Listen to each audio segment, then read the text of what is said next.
You're listening to the new media. You're listening to Mitchell Talks. Learn more at MitchellTalks.com and follow me, Scott Mitchell, on Twitter at MitchellTalks. The News9 sessions with Aaron Brilbeck and Grant Herms. And where do I start? If I could do a Rod Serling voice, I'm wondering if 10th Street, somewhere just east of Lincoln, is not really the Twilight Zone. Who wants to start with what happened just in this last week? Where do we start? I mean, what do you want to start with? Do you want to start with the Board of Health and the rules? Do you want to start with this crazy thing within our former general counsel? Do you want to start with the text that came out via non-doc? Let's do this. Once again, we're talking about Trey Savage. It gets so old. All right, just kidding. Let's start with, we'll just go back in history here, all right, the very short history. 788 passes, and then there was these dueling press conferences, doctors, proponents, advocates, all trying to work the State Board of Health. Let that one sink over. They're the ones in charge of this, right? That board, okay? Then they had the meeting. There were the two amendments, Grant and Aaron, that were introduced, which enraged everybody. Then there was, so let's get to the general counsel thing. Okay, well, let's start with the back general. up. Let's talk about the two amendments first of all that they added. Their requirement was that no smokables, which the language clearly didn't say anything about smokables one way or another, and requiring having a pharmacist at dispensaries, which would make it virtually impossible for dispensaries to exist. So they essentially, with their rules, they nixed the will of the people with 788. Agreed? Agreed. After the general counsel, Julia Zell, said, I don't think we can get there under the law talking about both of those rules, which is why they weren't in the rules after the board members has asked about it because it had been discussed. So they put those rules in after her warning, passed them, sent them to the governor, who then signed them. And now regrets signing them. And now regrets signing them. In a hurry. In a hurry. Did she hurry up and do it? It happened the next day. Right. Yeah. Okay, now we're going to have a Trump reference here about being for something and then, or is that John Kerry? I can't recall. All of the above. All of the above. All the above. She hurries up and signs the rules and take it away. Well, again, it's so confusing because there's so much that happened in the past week, so many balls in the air that just show over and over again the incredible incompetence level of the State Board of Health and their efforts over and over again to remove the will of the people with 788. Right. So the governor signs these two rules. She signs actually the packet of rules that these last-minute changes were added to. Recommendations, yeah. The recommendations. And then we get sued. In two lawsuits, the state is sued over these rules, saying that they negated the will of the people. At this point, the interim director of the Department of Health, Tom Bates, sends a letter to the Attorney General. The Attorney General says, I'm going to review this, comes back and tells the board they should revise these rules. And the governor then also comes out and says, I agree they should be rescinded after she signed them originally. The next day is when... There's the Trump reference. That is the Trump reference. I should have said wouldn't. I mean, just... I'm sorry to interrupt, but we're back to Rod Serling. Right. Yeah, it is just this like mind-boggling back and forth thing. And then on top of that, you get what happens with the now former general counsel at the Board of Health. Could I, before we get into that, because now we're really getting into sands of the hourglass. Very much so. The drama stuff. All right, but then the board hurries up. The board chair, as I recall, hurries up and says, absolutely, we'll do what the Attorney General, Mike Hunter, has suggested. We'll have a board meeting. The governor comes out with her deal. And then that sets the story, or sets the stage for Monday, I believe, when that story came out about the general counsel. Yes. Grant, tell us about that. So what happens here is that there's a series of emails that Julia Zell had alerted, I believe it was OSBI, to that were threatening her. It appeared that someone was watching her in her home and was at the very least stalking her and making certain threats towards her. Turns out she was sending those threats to herself. These started 2 days before the Board of Health meeting. The first one came in. So we're not quite sure what the motive is, but she resigns, saying, I'm so sorry, Tom Bates.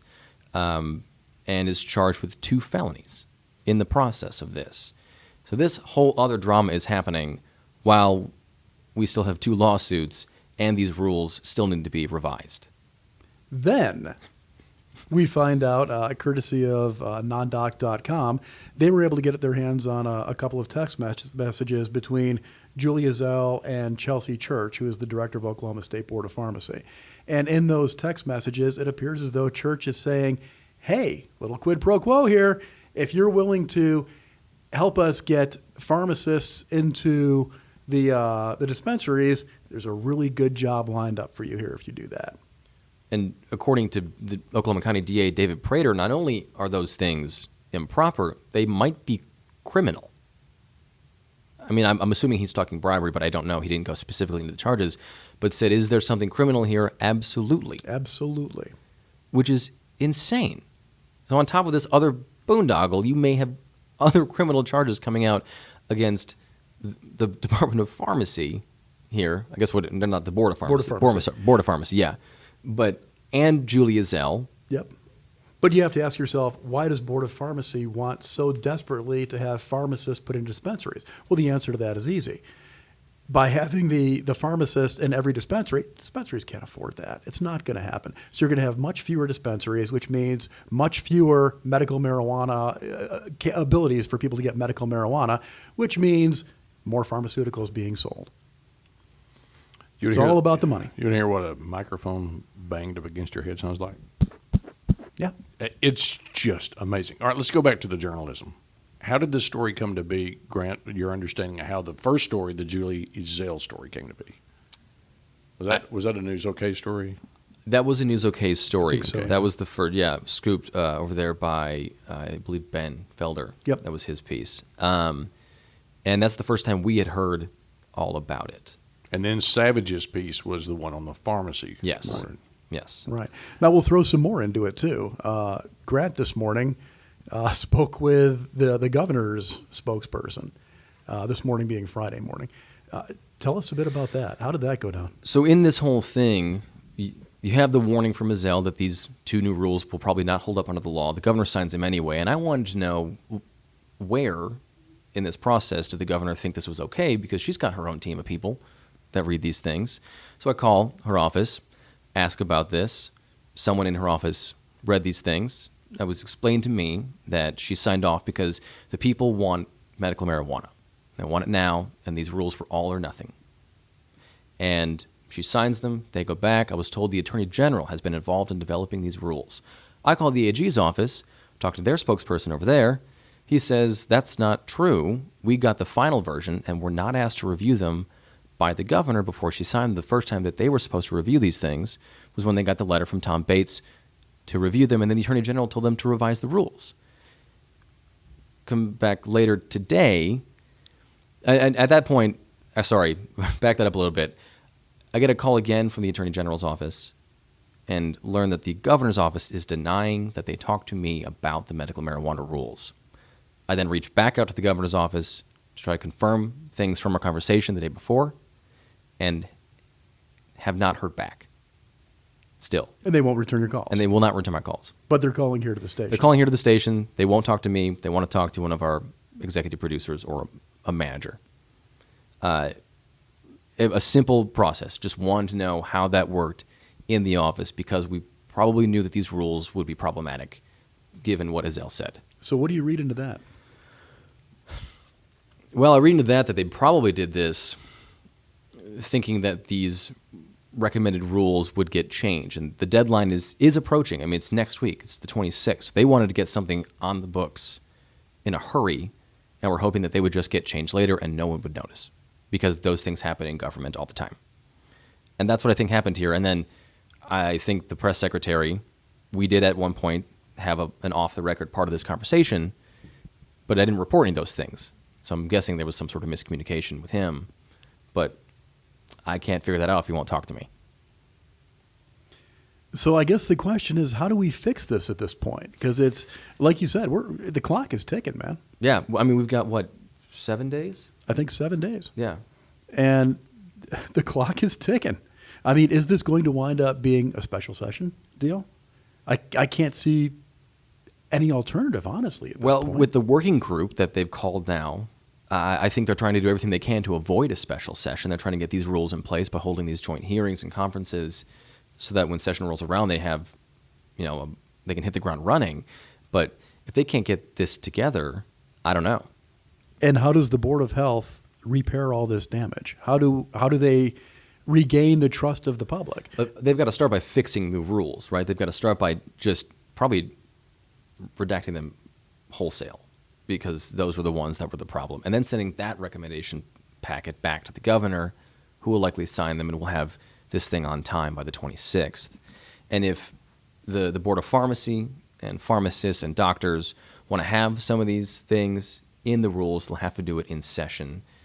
But they're going to have to do it in the next week to get this done on time, because there was a quick turnaround, a 30-day turnaround in State Question 788 to get this stuff in place, because the Department of Health wants to start accepting applications by the end of next month.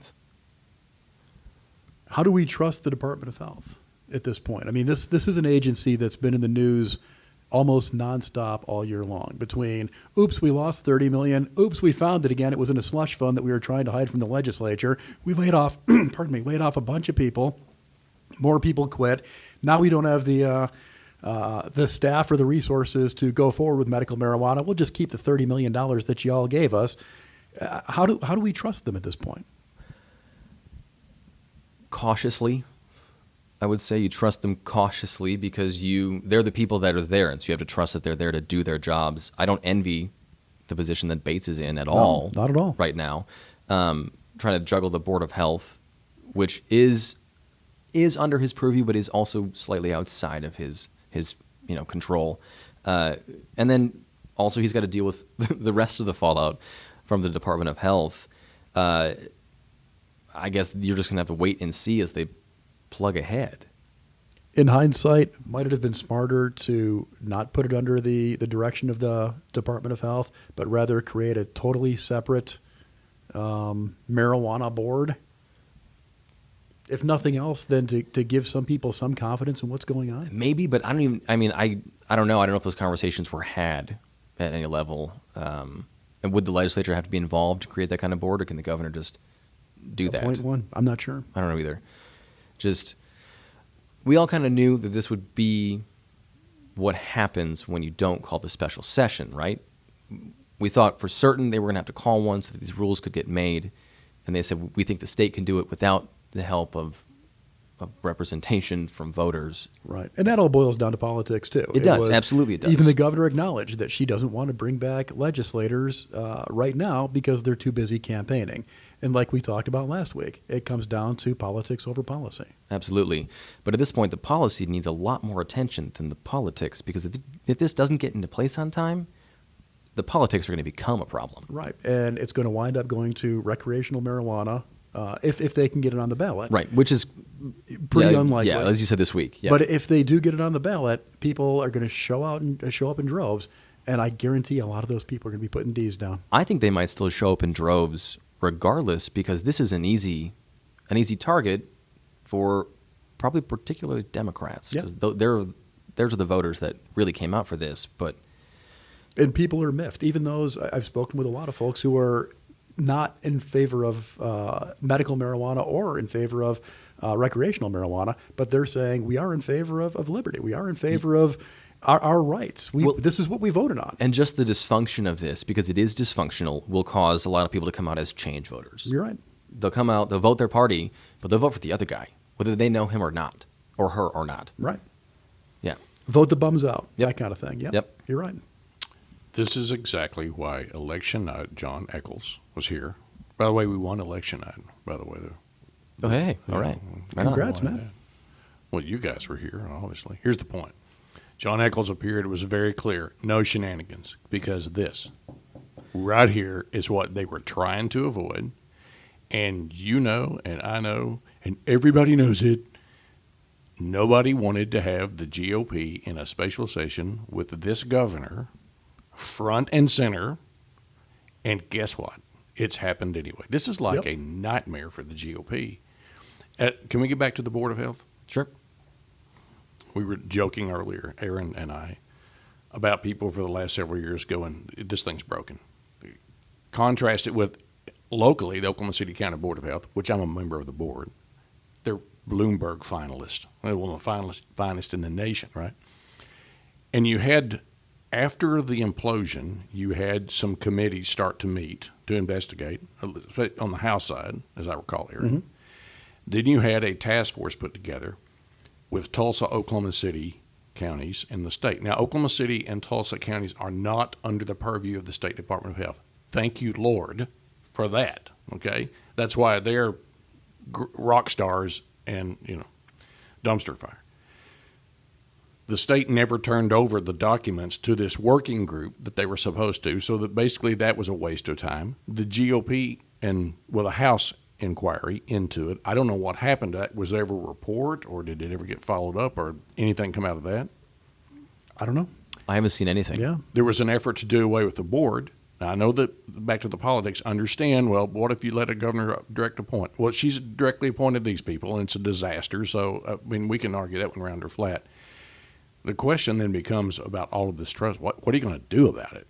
The House, I believe it was the House, was trying to get rid of the board, and then somewhere along the way, maybe the teacher walk out, maybe 8 billion things that we're doing, it got dropped. But all of these things that could have led to some substantial changes of that health department, and by the way, there's about 6 to 12 firings that Tom Bates needs to make down there. You want to change the culture of that place? You gotta chop some heads off. Either Bates or the governor, she appointed this board, can unappoint them. Right. She can ask for their titles. People tell me she's checked out. Well, that was my next question. Is she just so lame duck at this point that she says, you know what, the hell with it? Well, look at 8 years of this stuff. Look at the people that were around her. They're gone. They were disasters when it comes to health policy. This 8 years, her legacy on health is the Titanic sinking. Yeah. And right. I was just going to say that. I've talked to her before about her legacy. When we entered her last year as governor, she wanted education to be her legacy. She wanted the Pinnacle Plan for foster care, which did a lot of good work, to be her legacy. She was hoping criminal justice reform would be her legacy, and that fell short. I think education probably fell a little short. But it's going to be marred by this last 6 months. It's going to be marred by this kind of dysfunction. And I don't know if she's thinking about legacy at this point. She might be done with that. But this would be a good time to start some legacy repair, I would say. I'll tell you who could do a legacy, and he may not have much time. That's Tom Bates. True. Right. You clean house, and he needs to do that. Look, he's trying to make nice with a lot of these bureaucrat people that are down there that are awful, that don't want to change that building. I think perhaps that building on 10th Street is a window to some sort of different life, like a bizarro world or whatever you want to call it. But it's a wormhole. If he wants to get something done, he's going to have to start getting rid of some people. But I think Grant's right too. The governor has the ability to do that. If she wants to fix her legacy, now's the time to pull the trigger. Well, that ain't going to happen. No. Right? It's not going to happen. Can I go to another thing? Because that answer is down the road here. You've brought so many things up, you guys doing your journalism. You did a story this week, Mr. Brillback, about recreational. That the narrative had been for about a week, well, we're going to put it on the ballot and it ain't going to make no difference. But your story was that's not going to happen. That full-blown recreational, it's a very small window to get that done for November. And the chances of it getting done, and unfortunately, I mean, these guys are busting their humps trying to get the signatures, and I think they're, at last check, about 20,000 short of it, which they should achieve pretty easily, I think. But it's more to it than just getting the signatures. Those signatures also have to be verified, and they have to be signed off on by the governor, and it all has to be done in a very, very short window. So the chances of it actually making the ballot in November, honestly, are slim to none. They've got a month and a week to do it at this point. And that includes counting them, making sure they're all valid. Obviously, anytime you're collecting signatures, you collect much more than you really need because some of them will be invalid. And then the governor's got to sign off on it. It's not going to happen in this time period, unfortunately. That said, the signatures will hold, and they'll be able to bring it back up again. They've got two options. They can it'll either go on the ballot in 2 years, the general election ballot, or whoever the next governor is can call a special election. The chances of that happening are pretty slim because it's very costly, for one. And for two polling shows, by and large, people don't really want recreational marijuana here in Oklahoma. The only reason, as we've talked about, the only reason that they're on board with it is because 788 has become such a joke. And it might be, having to wait probably 2 years to the general to 2020, might be more beneficial for the people trying to put recreational marijuana on the ballot anyway. If I was them, I wouldn't want to try to push this through when the state can't get medical correct.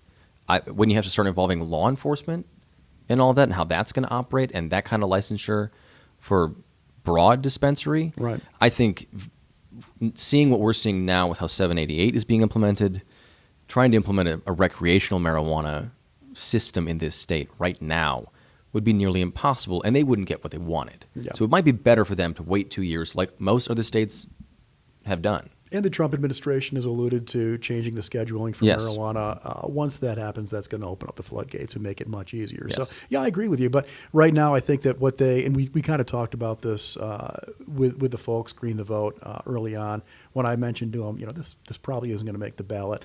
They reluctantly acknowledged that, but they said, this is getting the conversation going.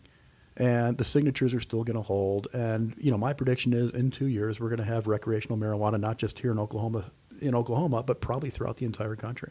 I was skeptical, too, right away when the talk about the recreational marijuana came out, because I think you got a lot of voters who, for 788, who said yes to that because it was medical, because it was going to be regulated by, people who do this, maybe not doctors per se, but doctors would have to give you the write-off on the license, who are too concerned about the externalities of recreational marijuana to be on board with that. I think Oklahoma just isn't there yet, and Oklahoma's voters aren't there yet. So even if it made the ballot in November, I don't think there are enough people to get that through this year. Right. But for 788, and the problems with that, a lot of the people, like we talked about, a lot of the people that would not ordinarily be for medical marijuana are so miffed by the way this whole thing went down that I think they would be casting a yes vote. Can I take a 30,000-foot view of this as well?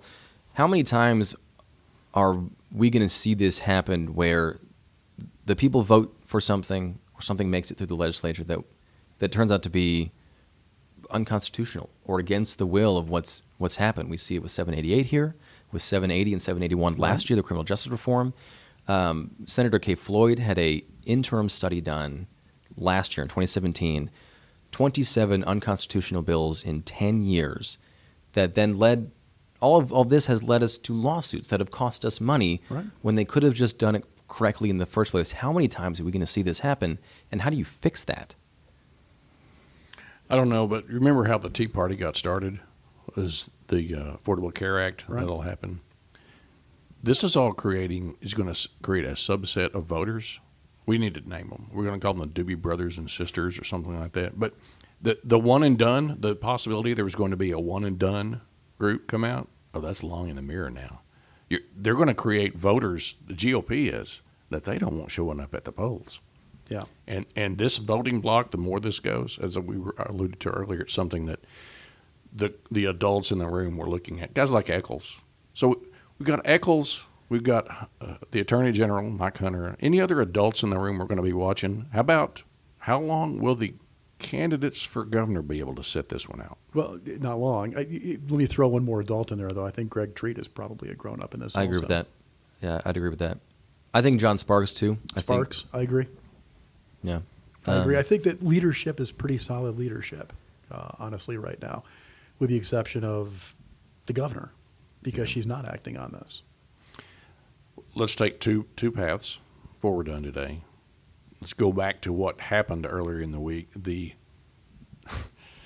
prosecutorial angle to this. I don't even know if I should ask why about all of this, but the fact is there are people who've gone to jail in penitentiary, and this district attorney in this county, I mean, there are things that are still going on, and you know what I'm talking about, investigations. They go on for 2 years. I don't think they're over. So my sources tell me they're not. Number two, you've got this where guys went to jail. You remember the Randy Terrell situation. Yep. This looks even more clear than that in terms of pro quo. So there's the prosecution angle and the legislative angle. Take us through those. David Prater does not have a whole lot of patience for stuff like this. I foresee bad things happening to people pretty quickly. I think he's going to act quickly with this. He already sort of alluded to it that there is criminal activity, or he believes there's criminal activity here. With, like Grant said, without outlining exactly what laws may have been broken. And I'm sure he's looking at that right now. But the fact that he's looking at it should have some people trembling. I think so too, and also not just the stuff between Ezell and the chairman of the board of the pharmacy, just like the whole thing with Ezell and sending threats to herself. I don't know how high up those felonies actually get, and we don't have a motive for those yet. And somebody's got text messages and cell phones. Mm-hmm. David Prater having cell phones after illegalities has not worked out real well for people. Yeah. Okay, we'll see if there are more names. I keep hearing that there are. There are more people involved in this intrigue with the health department rules. Don't know yet. We'll see. What happens legislatively with this working group? You said it's a short fuse, tight window. What's next? Well, they're going to obviously have to go over the rules. There needs to be some rules in place. I think pretty much everybody agrees with that, from the folks who wrote 788 on down. What those rules are going to look like, really anyone's guess at this point. Eccles made it very clear from day one that he doesn't want to do anything that's going to change the will of the people. So he's going to be focusing more on how it's dispensed, but not standing in the way of how it's dispensed. Like, for example, putting a pharmacist in every dispensary. So I think you're going to see that move pretty quickly. With him as part of this board, I think that he's got enough pull up there at the Capitol. He's got enough political swing that the things that he wants done are going to be done, and probably pretty quickly. And it would be a bad idea for the Republicans going into an election to make any major changes to 788. And I think they've seen that this past week. I think they'll be able to get enough work done on this in their working group without having to be like, oh, we need a full session here. I think they'll have enough done by the time actual session rolls around to really knock this thing out probably first. My guess would be that this is the first thing they do to get it over with. Yeah, and it might be a better idea to do that, because once it's in place, you can kind of see where we're having mistakes, where we need to tweak it, because there are going to be mistakes. Every state that's put this in place has had mistakes. They've had to tweak it. We're not any different. The only difference is that we've got a bunch of other states that we can copy from and emulate and put into place what they put into place. But there are going to be mistakes. There are going to be changes. Runoffs in a month. Yep. 5 weeks or so. I saw where Mr. Drummond put out a press release yesterday, a tweet yesterday, saying Ms. Ezell was one of Hunter's recommendations. And then you have the Republican nomination for governor that's going to start happening real soon, because we're getting close enough that the money could start to flow back into the commercials and stuff, right? What do you see? Are there any other races besides those two legislative House and Senate races could be impacted by what's going on? Is this going to be a litmus test for runoffs? That's a good question. I haven't really put that much thought into it, quite honestly. I haven't either. I think unless prompted, no news might be good news on this issue. I think they don't want to wade into this in what's going to be a primary runoff with a small electorate where single votes could probably make the difference in any given district that has a runoff. My guess is the smart move would be not to say anything at all unless they have to, no matter which side of the aisle they're on. It didn't work out well for the lieutenant governor. No, it did not. So, is there anything we're overlooking? I mean, the media's obviously, because this is the story. I mean, there ain't nothing else in town, but there might be something important going on. Are we missing anything in terms of the media horde that's covering this story going on? I did a story earlier this week about election security in Oklahoma. We're pretty good nationally. We rank up there, but we were awarded $5.2 million or so in money from a federal fund called Help Americans Vote Act. That money is going to go to several places, including election security and updating systems and things like that. But we decided not to get a Department of Homeland Security scan of our election system. Instead, did our own scan. Even though we're good, DHS said we'd like to scan your system because we were one of 21 states targeted by the Russians in 2016. that story was supposed to run this morning. Obviously, we didn't get there, but that'll run on Monday. And James Lankford the U.S. Senator from Oklahoma, has been very active on election security. That's going to play a role as we get closer to November. That kind of talk will come up. We'll see more of those stories. We'll see more money flowing into those things. It's under the radar at the moment because marijuana is the story right now. But you would say in Oklahoma, there's no collusion. Is that accurate? No collusion on this particular deal? No collusion. I wouldn't say it's not accurate. Okay. So when Vlad comes to town, I mean, he may well, he's going to go to D.C. Why not come to Oklahoma and inspect elections? Because that was one of the 21 places where the Russians did not. Real quick, before we get out of here, it's interesting to me. This is a story that I'm really interested in. I was sitting with John Williams one day at the Oakland Bar Association. They have a big server down there because they work with folks all over the state. And his IT guy brought in a piece of paper, a report about how many attempts had been made on their server from Eastern Europe. It read like some sort of United Nations meeting. I mean, this stuff goes on 24/7. And I heard a podcast this week, I believe it was somebody talking about hacking and what goes on that we don't know about, which is the United States is going to have to start paying more for our cybersecurity because we don't pay enough money to these hackers, our guys, because you know these folks. I mean, they're just different, right? And you've got to challenge them, and you've got to meet these people head on. Apparently, the Russians do a great job of employing these folks and giving them what they want, and they're extraordinarily good at it. We're in the wrong line of work. We are in we the might wrong be. line of work. Yeah. So next week, what are you looking for? I'd like some more answers. I'd like to find out what led Julie Ezell to do what she's accused of doing. I think we're going to see a lot more coming out of this. I think we'll see this maybe not get tied up in a messy bow by the 26th. That's not far away, but this is going to have to get resolved in some way by next week. It's going to have to. And right now, it appears the governor's staff is focused on you. Being very unhappy with me at the moment. Yeah. Okay. Been there. Fake news. Fake news. It's just a crazy, crazy time. Grant Herms, so people want to find you and talk to you about all of this, and maybe some are going to want to talk to you more. They both might. Of you. Grant Herms KWTV, both on Facebook and Twitter, and Instagram is Grant Herms TV. Drop me a line, drop me a message. I'll answer. Me on Facebook is probably the best way to do it. Tune in next week when we follow this drama that we call As the Doobie Brothers Turn. Thanks, guys, for being here. You bet. You're listening to the new media, the Mitchell Talks Network. Learn more at MitchellTalks.com and follow me, Scott Mitchell, on Twitter @MitchellTalks.